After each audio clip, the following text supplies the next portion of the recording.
Equilibrium का यह दूसरा वीडियो है। हमने अपने पहले वीडियो में what is equilibrium, what is definition of equilibrium and types of equilibrium को हम पढ़ रहे थे।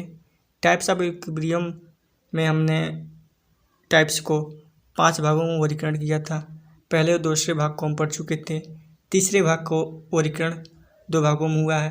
पहला था शॉर्ट टर्म इक्विलिब्रियम और दूसरा था लॉन्ग टर्म इक्विलिब्रियम, यानी अल्पकालीन तथा दीर्घकालीन साम्य। पहले हम शॉर्ट टर्म इक्विलिब्रियम की चर्चा करेंगे। जब मांग में होने वाले परिवर्तनों के परिणाम स्वरूप पूर्ति में परिवर्तन केवल वर्तमान साधनों की सहायता से किया जाता है, क्योंकि समय इतना कम होता है कि नए नए साधनों को दोबारा जुटाकर पूर्ति को बढ़ाया नहीं जा सकता है। यानी शॉर्ट टर्म में इक्विलिब्रियम के अंतर्गत यदि मांग अधिक हुई, यानी जैसे मांग अधिक हुई तो पूर्ति करने के लिए उत्पादन करेंगे, लेकिन उत्पादन करने के लिए हम अलग से साधनों को नहीं लगाएंगे, बल्कि जो साधन है उसी साधनों का हम अधिक से अधिक दोहन करेंगे और जो मांग अधिक हुआ है उसे पूर्ति करेंगे। बाजार मूल्य के निर्धारण में अल्पकालीन साम्य की ही सहायता ली जाती है। अब हम लॉन्ग टर्म इक्विलिब्रियम की चर्चा करेंगे। इसके अंतर्गत मांग बढ़ने पर पूर्ति की मात्रा को वर्तमान उत्पत्ति के साधनों में हेरा फेरी करके अथवा साधनों को जुटाकर बढ़ाया जा सकता है। यह साम्य लंबे समय तक बना रहता है।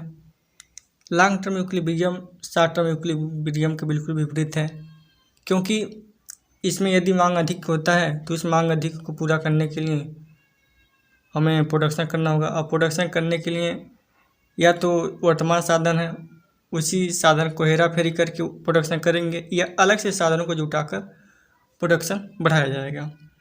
यह साम्य लंबे समय तक बना रहता है। अब हम जो हमारा अगला इक्विलिब्रियम है वो है स्टैटिक एंड डायनेमिक इक्विलिब्रियम। पहले हम स्टैटिक इक्विलिब्रियम की चर्चा करेंगे। स्थैतिक साम्य का अभिप्राय उस स्थिरता से लगाया जाता है, न कि मृत से। चूँकि यहाँ पर 2 शब्द आया है, स्थिरता और मृत। स्थिरता का सामान्य अर्थ तो होता है कि स्थिर रहना, और मृत का भी एक सब अर्थ होता है अपना कि स्थिर हो जाना, क्योंकि जो मर गया वो स्थिर हो गया। लेकिन जो यहाँ पर स्थिरता का अर्थ है वह स्थिरता का अर्थ सतत रूप से गतिमान होना यह बतलाता है, क्योंकि यहाँ पर स्थिरता का अर्थ भौतिक स्थिरता को हम नहीं लेंगे, बल्कि क्रमबद्ध तरीके से किसी भी व्यक्ति, फर्म, अर्थव्यवस्था का सतत विकास लेंगे। बोल्डिंग के अनुसार स्थैतिक साम्य की तुलना उस लुढ़कती गेंद से की जाती है जो समान गति से लुढ़कती ही जाती है। बोल्डिंग यहाँ पे समझाते हैं कि जो स्टैटिक इक्विलिब्रियम है इसकी तुलना उन्होंने लुढ़कती गेंद से की है कि यदि गेंद को लुढ़काएं और समान गति से यदि वह लुढ़क रही है तो उसे हम स्टैटिक इक्विलिब्रियम कह सकते हैं। अगला जो हमारा इक्विलिब्रियम है वह है डायनेमिक इक्विलिब्रियम, यानी प्रावैगिक साम्य। प्रावैगिक साम्य स्थैतिक साम्य के बिल्कुल विपरीत है। इस साम्य में गतिशीलता है। प्रावैगिक साम्य के अंगों में परिवर्तन से इसके अंग कभी सिकुड़ते हैं तो कभी फैलते हैं। फॉर एग्जाम्पल के द्वारा इसे हम समझ सकते हैं। माना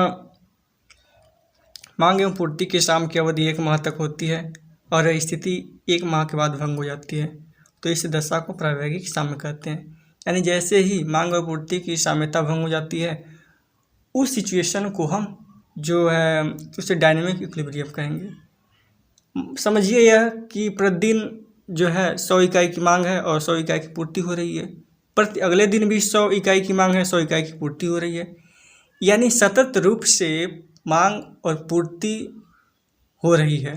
मान लीजिए 1 माह तक ऐसे 100 इकाई की मांग और 100 इकाई की पूर्ति होती है, लेकिन जैसे ही 1 माह के बाद मान लीजिए मांग अधिक हो गया, 100 से 110 या 150 इकाई हो गया, अब पूर्ति 100 का 100 ही है, यानी अब तो स्थिरता भंग हो गई।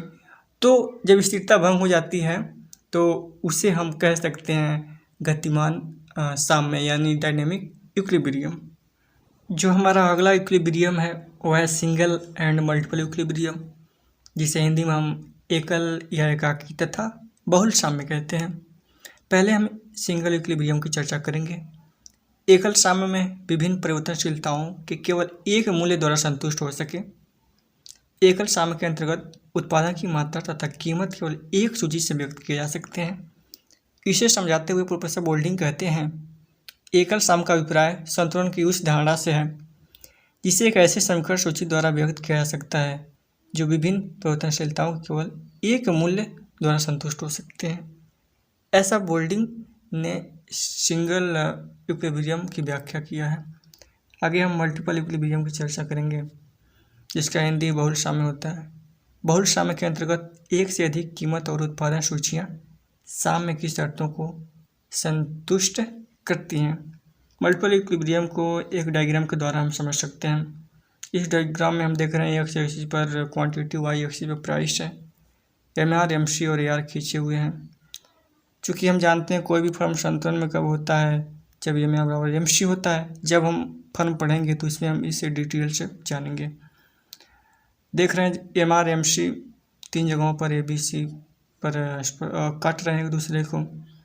तो ए पर एमआर बराबर एमसी और बी पर भी एमआर बराबर एमसी और सी पर भी एमआर बराबर एमसी है। अतः ए बी सी संतुलन की तीन अवस्थाएं हैं। चूँकि कीमतें तो विभिन्न हैं, चूँकि जब संतुलन की अवस्था ए था तो हमारा कीमत जो है पी एन था। जब बी हुआ संतुलन का बिंदु तो जो हमारा प्राइस अब P1 N1 हो गया। और जैसे ही संतुलन की अवस्था C हो गया, वैसे ही जो प्राइस हमारी वह P2 N2 हो गई। यानी जो हमारी ऊंची कीमत है वह NP है और जो निचली कीमत है वह P2 N है।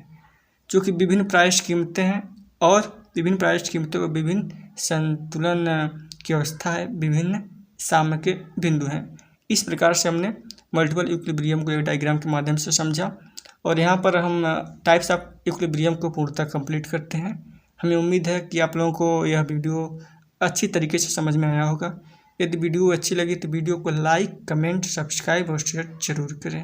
Thanks for watching.